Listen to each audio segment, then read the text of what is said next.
Hola querido público, el día de hoy vamos a ver la tercera teoría clásica de la geopolítica. La vamos a denominar más que teoría la escuela alemana de la geopolítica, porque son varias teorías. No se hagan bolas, hasta yo a veces me hago bolas. Vamos a denominarla como la teoría del fuego, aludiendo a que se usó mucho para las guerras. Aunque esa no fue la razón original de que fueran creadas. Al final simplemente fueron tomadas para usarse para la guerra. A ver, vamos a empezar con lo siguiente. La escuela de la geopolítica alemana ni siquiera empieza en Alemania, empieza en Suecia. Lo que pasa es que un sueco hace la idea de pensar, bueno, la geografía tal vez no es solamente geografía como la vemos de, ay, sí, qué bonito, la geografía nos ayuda a hacer mapitas y vamos a aprender de montañas y ríos, sino que él empieza a darse cuenta que la geografía quizá está muy vinculada también con la política, con las ciencias sociales. Este sueco se llama Kielen. Si alguien sabe sueco, con confianza en los comentarios póngame cómo se pronuncia correctamente. Kielen es un geógrafo sueco que él empieza a hacer esta observación y él hace la propuesta de que la geografía y la política tienen que estar sí o sí súper conectadas, aludiendo a que un estado va a tomar decisiones respecto a su situación geográfica. Es decir, si por ejemplo tú eres un país que está muriendo de hambre porque el territorio no es muy fértil, en automático tú vas a invadir otro territorio que sí sea más fértil. O si tu territorio está en una situación muy vulnerable de otros invasores, en automático va a buscar mudarse de lado o va a buscar alguna montaña o algo para poder aislarse del resto de sus enemigos. Él empieza a hablar de que todo aspecto geográfico como clima, naturaleza, ecosistema, todo tiene un que ver con las decisiones que va a tomar el Estado, porque claro, un Estado tiene que darle de comer a la gente. ¿Y cómo le va a dar de comer a la gente? Pues necesita cultivar, necesita tener ganado, y cosas como los cultivos de ganado pues tienen que ver directamente con la geografía, así como quieren hacer esta primera propuesta de lo que se denominaría ya hoy en día como geopolítica. Piensan siempre que toda decisión que tome el Estado va a repercutir en la geografía o que la geografía va a repercutir en el Estado. Él piensa que el gobierno y el Estado actúan como si fuera un ser vivo más o menos, que esa es la principal aportación que se quieren. De hecho, como tal, eres la primera persona que empieza a acuñar lo que se denominaría como el concepto de geopolítica. Esta propuesta, que nace en Suecia, luego la retoman en Alemania otras personas, que de hecho nacen en épocas distintas, mientras que Kielen es de para allá más o menos del 1860 a 1890. En Alemania aparece otro geógrafo llamado Ratzel, igual si saben de alemán con confianza, escriban en los comentarios si no lo pronuncio bien. Y bueno, Ratzel para allá de 1897 más o menos retoma estas ideas y él crea el concepto de espacio vital o Lebensraum. Igual, si no lo pronuncio bien, escriban en los comentarios cómo se pronuncia correctamente. Su propuesta de espacio vital dice que si, por ejemplo, yo soy un territorio que es muy fértil y que me va muy bien, yo como gobierno no me puedo conformar nada más con que le vaya bien a mi territorio porque es fértil, porque siempre va a estar propenso a invasores. Entonces yo tengo que buscar forzosamente un espacio vital, es decir, tengo que buscar una barrera geográfica que me sirva para evitar a los invasores, ya sea extender mi territorio hasta una montaña o una cordillera que sirva de frontera natural, o ya sea extenderme hasta llegar a la costa para evitar que por mar me puedan conquistar, o ya sea conquistar pueblos aldeanos con la única finalidad de que me sirvan de colchón para si me quieren invadir una gran potencia, pues primero tengan que conquistar esos pueblos antes de llegar a mi capital, y así sirve que yo me preparo para la guerra.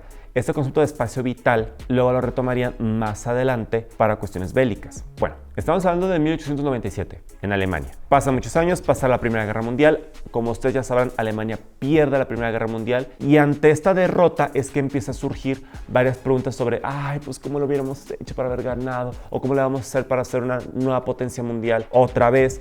Y es así como surge Haushofer, espero haberlo pronunciado bien, que es un alemán que él propone que la geografía, o que en primer lugar Alemania perdió la guerra por no conocer bien de geografía. Eso fue muy interesante. Haushofer empieza a decir que si Alemania conociera mejor su propia geografía, habría ganado la guerra o sería incluso mejor potencia mundial, o simplemente si conociera mejor su geografía podría ser un mejor país y la sociedad viviría mejor. Él empieza a ver el tema de cómo la geografía puede estar vinculada con la cultura.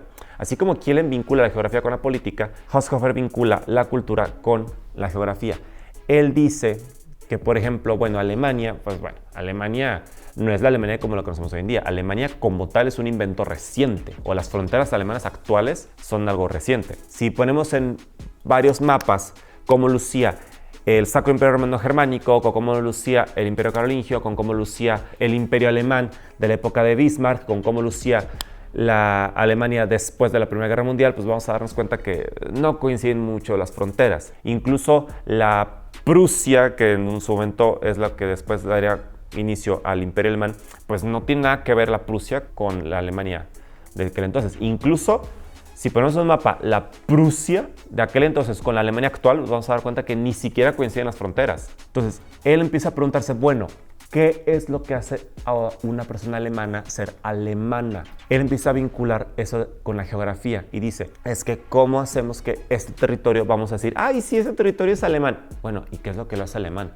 ¿Qué es lo que define ese territorio como alemán? Vamos a poner otro ejemplo, un ejemplo hispano, no sé, el caso de México, o de Chile, o de la propia España. Nos damos cuenta que, por ejemplo, dentro de estos países hay grandes diferencias culturales. Por ejemplo, no es lo mismo hablar del norte de México, que es súper desértico y que tiene un acento diferente y tiene una producción diferente, a el sureste de México, que es selva, con clima húmedo y con acentos muy distintos y obviamente con comida incluso muy diferente. Igual podemos ver en casos, por ejemplo, como en Chile o Argentina, que no es lo mismo hablar del norte, más cálido, que hablar con el sur, que ya está pegado a la Antártida, o con hablar con las grandes ciudades que están en medio. Y aún así vamos a decir, bueno, ¿y qué tiene que ver la cultura del norte de Argentina o del norte de Chile con la del sur? Pues no mucho, ¿verdad? Pero aún así se siente identificada a estas personas como chilenas o argentinas o como mexicanas. Esta pregunta es la que se empieza a hacer Haushofer y esta propuesta teórica parte de eso, la vinculación entre cultura y geografía. Entonces él empieza a decir, tenemos que construir una identidad alemana enfocada en la cultura alemana, en el territorio que es alemán. Tenemos que empezar a identificar cuáles personas hablan alemán e intentar formar esta identidad alemana. Es decir, ah, sí, yo por el simple hecho de hablar alemán me puedo identificar con este país que es Alemania. Recordemos que existen otros países que también hablan alemán, como Austria o Suiza. Entonces, ¿qué es lo que hace a una persona alemana ser alemana? Pues bueno, Haushofer empieza a hacer esta propuesta y más adelante llegaría una personita que creo que sigo su nombre, me cancelan, pero vamos a dejarla en la persona del bigote chiquitito que está aquí, ya saben quién. Esa persona empieza a recopilar lo que proponen Kiel en Suecia, lo que proponen Ratzel desde el siglo pasado con lo que propone Haushofer y empieza a crear, pues vamos llamándole como su propia idea de lo que debería ser la geopolítica.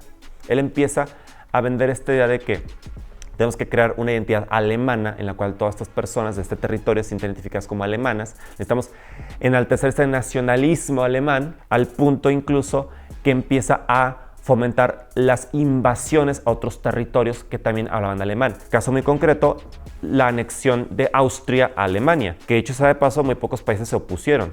En parte por el miedo y en parte porque los argumentos de Hitler eran, pues Austria habla alemán, Austria debería ser parte de Alemania. Finalmente Austria forma parte de lo que alguna vez fue el Sacro Imperio Romano Germánico, entonces Austria es alemana por añadidura. Otro caso incluso fue el justificar la invasión a Checoslovaquia, que también dijo, pues antes era parte de un imperio alemán, hay una minoría étnica que habla alemán en Checoslovaquia, hay que invadirla. E incluso empieza a usar el concepto del espacio vital de RC para justificar otras invasiones como la de Polonia, que Polonia igual no tenía tanto identidad alemana, pero decía, es que hay que invadir Polonia porque necesitamos un espacio vital que nos sirva de colchón con la Unión Soviética. En fin, todas estas teorías, ya saben quién, todas esas teorías ya saben quién las empieza a usar en sus campañas para justificar sus invasiones y para justificar este sentimiento de identidad alemana, al punto que pues, se las asocia muy fácilmente, ¿no? Sin saber que quizá tiene esta base teórica. Por ende, cuando Alemania pierde la Segunda Guerra Mundial, así como se prohibió decir muchísimas cosas porque se les vinculaban con este régimen,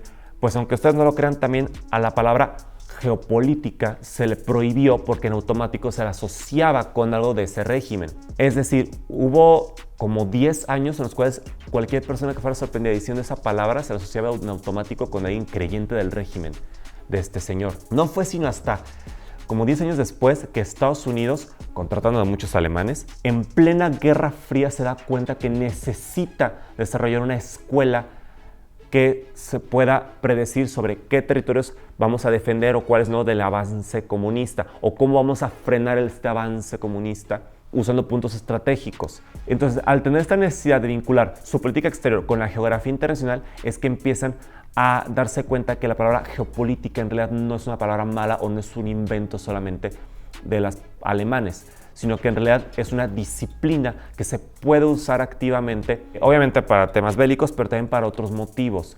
¿Ustedes qué piensan? ¿Con qué otros motivos se puede utilizar la geopolítica? ¿Ustedes creen que estas propuestas teóricas de estas tres personas se pueden seguir usando hoy en día con otros fines que no sean la guerra? Dejen en los comentarios y si tienen preguntas, con muchísimo gusto las respondo todas. Si veo que hacen la misma pregunta a varias personas, hasta les hago un video especial. Y bueno, hasta la próxima.